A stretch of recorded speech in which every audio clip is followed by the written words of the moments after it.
It all begins in the year 2020. It sprang out of nowhere and quickly spread, taking the place without regard for caste. Till one by one it was all dark.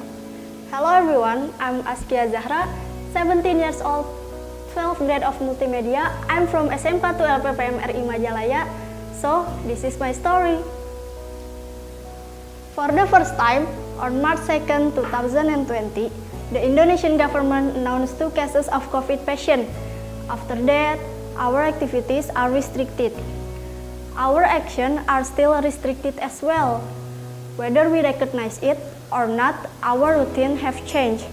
As a result of the pandemic, is we're not being able to leave the house, to attending the school, and mostly tasks must be completed at home. Wearing a uniform while sitting down, opening my cell phone, or even a laptop to study from home is what I do now. The most hardest habit to break for me is studying at home because I'm trying to get used to online learning, starting with different learning style, varying study period, certain difficult to understand classes, and network disruption. There are a variety of issues that arise when learning online. To simply sit and open the laptop, I have to overcome my own lethargy. I'm not sure why, but perhaps because it's done at home, the feeling of lethargy is amplified. In addition to overcoming my massive laziness earlier, I had to prepare for a pleasant attitude before beginning the class. Because if I was in a terrible mood, the sense of laziness would only get worse. But once the learning at home is completed, or if there is no learning, I am constantly bored.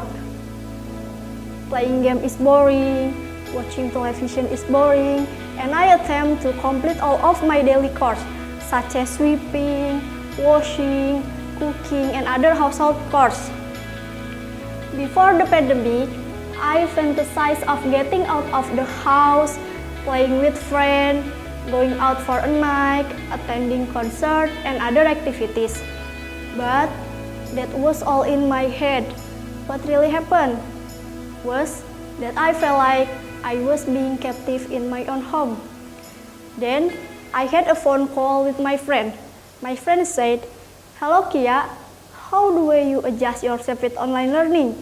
I said, I started by developing a daily routine, setting aside particular spot to study, so that my learning attention was not disturbed. And most important thing is being consistent. My friend said, "Oh, I see, but how about cutting down on boredom?" I said, I always hunt for activities to fill my days when I boredom and lethargy takes over my body. It's similar to reading a book or using Wattpad. The Tulisan Sastra novel became my favorite book among the various stories I read. I normally continue to read novel to pass the time when I'm bored. Actually, there is a sport I like. Now, I'm into playing basketball. It is, however, to practice and maintain my body being healthy, but it requires me to leave the house. Even I just go out for a short time, I should follow health protocol, such as wearing a mask, washing hands, keeping a safe distance, and engaging in limited basketball activities. Now, I am so glad that the situation is getting better. Students can go to school, students can wear uniform, so that I can see and do my normal activities as student, even though still in limited way. But for me, to make my mood always good in pandemic situation, I always think, create good memory today so you can create good past. Alright, that's my story during pandemic. I hope you enjoy. Thank you. God bless you all. Keep being happy, keep being healthy, and see you.